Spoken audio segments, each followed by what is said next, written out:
বন্ধুরা, ওই যে বলেছিলাম না, কক্সবাজারে পদে পদে হাঁটতে হাঁটতে পায়ে পায়ে শুধু বার্মিস মার্কেট আর বার্মিস মার্কেট। তো আপনারা তো জানেনই, আমরা আসছিলাম সুগন্ধা বিচ পয়েন্টে। তো সুগন্ধা বিচ পয়েন্ট হচ্ছে গিয়ে লাবণী বিচ পয়েন্টের থেকে আরও আপনার কি বলে উন্নত মানের, আরও ভালো এবং আরও লোকজনের সমাগম বেশি এখানে। তো এখানকার বার্মিস মার্কেট বুঝিনি, তো সেই রকম একটা বার্মিস মার্কেট ছিল এবং সন্ধ্যার পর পর যেহেতু ছিল, এখানে অনেক আলোকসজ্জা করা ছিল, দেখতে একটা আকর্ষণীয় বিষয় ছিল।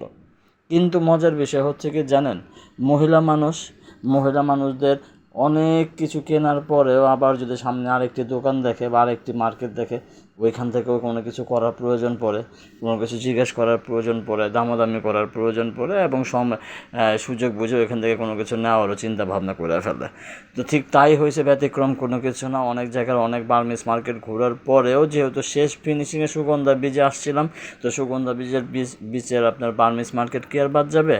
তো গেট থেকে বের হওয়ার পথে ডান পাশে বার্মিস মার্কেট ছিল এবং তো আল্লাহ ভালো, মানে আল্লাহর রহমত যে অন্য কোনো জায়গাতে যায় নাই, শামুকের দোকানে গেছে এবং শামুকের দোকানে যায় আপনার কক্সবাজারের একটা অন্যতম আকর্ষণ হচ্ছে এই শামুক। তো শামুকের তৈরি বিভিন্ন রকমের জিনিস দেখাশোনা হচ্ছে আপনার, আমি আপনাদেরকেও দেখাচ্ছি, তাদেরকে দেখানোর পাশাপাশি যে এখানেও কিছু দাম দরবার চলতেছে, আপনার দামাদামি চলতেছে, কোন জিনিসের কী দাম, কী আসবে, কী বিষয়।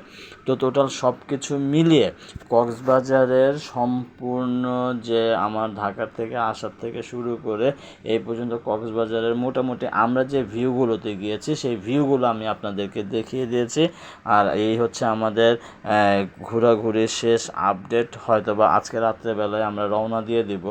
তো রওনা দেওয়ার পূর্বে আরেকটি ভিডিও আপনাদের জন্য থাকবে, শেষ ভিডিও। তো দেখি ওই ভিডিওটা কিভাবে কি করা যায়, ওটা এখন পর্যন্ত কোনো প্ল্যানিং করি নাই।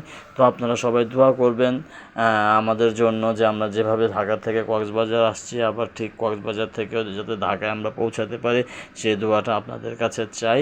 এবং নেক্সট ভিডিওটি হবে আমাদের শেষ ভিডিও। আমরা ইনশাল্লাহ আজকে রাত্রেবেলায় ঢাকার উদ্দেশ্যে রওনা দেব। সবার কাছে দোয়া চাই। ধন্যবাদ।